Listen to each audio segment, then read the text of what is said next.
You know, when you think about the Italian Renaissance, you probably picture incredible art and earth-shattering new ideas. But there's a darker side, a story of raw ambition and cutthroat politics. And right at the heart of it all is one man, Rodrigo Borgia. He would become Pope Alexander VI, and his life story, well, it's a legend packed with power, family drama, and scandal that we're still talking about hundreds of years later. And get this, that's the verdict from his own successor, his sworn enemy. That pretty much tells you everything you need to know about his reputation, right? The Borgia Pope, a name that became shorthand for wild parties, buying your way into power, and maybe even murder. So that's the big question we're going to dig into. Was Alexander VI really a one-of-a-kind monster who dragged the papacy through the mud? Or was he just the ultimate player in a very dirty game? A game where faith and power were tangled up in a pretty brutal way. Okay, here's how we're going to break it all down. First, we'll dive into the infamous Borgia legend itself. Then we'll hit rewind and see how the Spanish outsider made his way to Rome and climbed all the way to the papal throne. A huge piece of this puzzle is his children, who he basically used as tools for power. Then we'll get into the scandals and the achievements of his time as pope. And finally, we'll try to sort out his very, very complicated legacy. Yeah, the Borgia name. Even today, it just screams corruption, doesn't it? You have to picture Renaissance Italy. It was this brilliant but totally chaotic and violent place. You had city-states constantly at war, alliances that would change in a heartbeat, and right in the middle of all this, the Borgia family gets this reputation for being the most ambitious, the most ruthless of them all. We're talking political assassinations, betrayals. They did things that made even the most cynical politicians of the era take a step back and say, whoa. So where did it all begin? Well, before he was the infamous Pope Alexander, he was just Rodrigo de Borgia. And he wasn't some Roman insider, not at all. He was from a minor noble family way over in Valencia, Spain. But he was smart, he was charming, and man, was he ambitious. And his rise was, well, it was unbelievably fast. His golden ticket was his uncle, Alonso, who got himself elected Pope Calixtus III. See, back then, nepotism wasn't just common, it was pretty much standard operating procedure. So within just 2 years of his uncle's election, Rodrigo, barely 25 years old, is made a cardinal and given one of the most powerful jobs in the entire church. Now check this out. 35 years. That's how long he held that powerful job. He served under 5 different popes. So yeah, his uncle opened the door for him, but he wasn't just some lucky freeloader. The guy was incredibly good at his job. He mastered the twisted politics of the papal courts, built a huge network, and used his position to become one of the wealthiest men in all of Italy. So even before becoming pope, Cardinal Borgia was already living this life of massive contradictions. He was a skilled and effective administrator, for sure, but he also completely ignored the whole clerical vow of chastity. I mean, plenty of churchmen had secret families, but Rodrigo was different. He was open about it. He acknowledged his kids, especially the 4 he had with his long-term mistress, Vannozza. They weren't secrets, they were key players in his dynastic plans. So the year is 1492. Everybody knows Columbus sailed the ocean blue, right? Well, at the same time, another world-changing event was happening in Rome. The current pope died, and Rodrigo Borgia, now 61 years old, saw his chance to grab the ultimate prize he'd been working toward his whole life. The election for the next pope, the conclave, was basically a political cage match. Borgia's main rival was an Italian cardinal named Giuliano della Rovera, who absolutely despised him as a Spanish outsider. But after all those decades as Vice-Chancellor, Borgia knew exactly which levers to pull. He masterfully outmaneuvered everyone and walked away as Pope Alexander VI.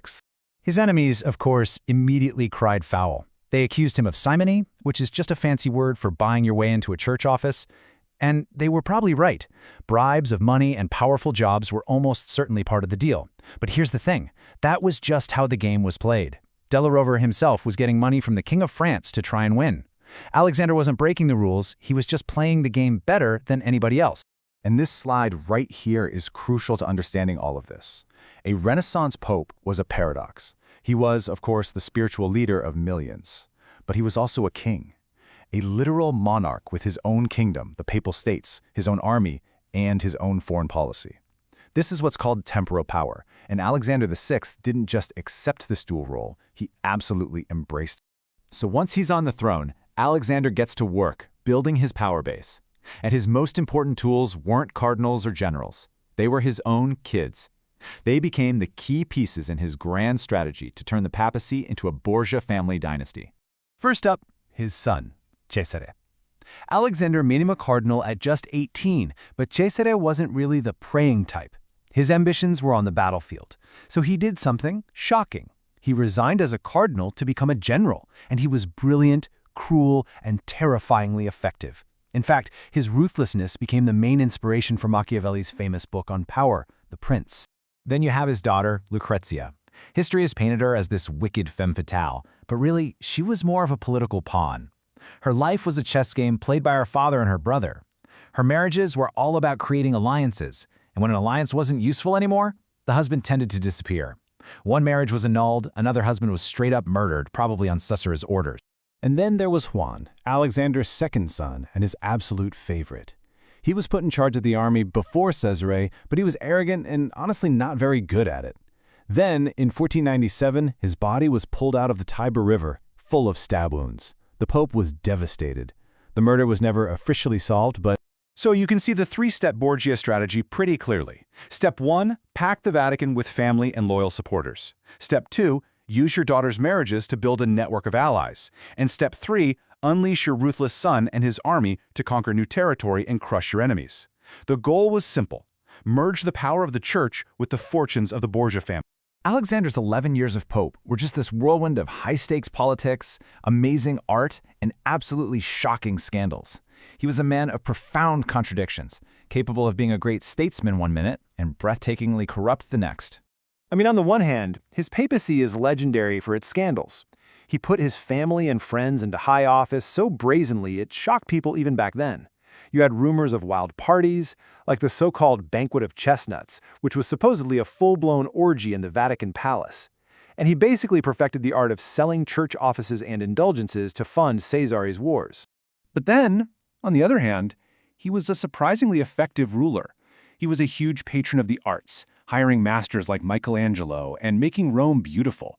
He was a good administrator who actually managed to reduce crime in the city, and on the world stage, he was a skilled diplomat. In 1494, he brokered the treaty that literally drew a line on the map and divided the entire New World between Spain and Portugal, a decision that shaped global history for centuries to come.